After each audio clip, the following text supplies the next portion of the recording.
একটা প্রেস মিটের মাধ্যমে জানিয়েছেন যে যাদের কেস ফরেনার্স ট্রাইব্যুনালে পেন্ডিং আছে, আমি আবার বলছি, যাদের কেস ফরেনার্স ট্রাইব্যুনালে পেন্ডিং আছে ওরা চাইলে সিএএতে গিয়ে সিটিজেনশিপ অ্যাপ্লাই করতে পারে। ঠিক আছে, আমি যতদূর শুনেছি এই প্রেস মিটটা, যদিও আমি একটা সিঙ্গেল লিঙ্ক একলা পাইনি, কোনোখানে মুখ্যমন্ত্রী বলেননি যে ফরেনার্স ট্রাইব্যুনালের কেসটা ড্রপ হবে। আপনারা কেউ শুনেছেন? প্লিজ কারেক্ট হন।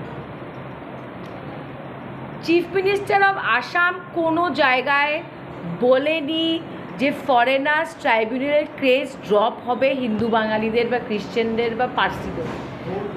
হ্যাঁ, হি ইজ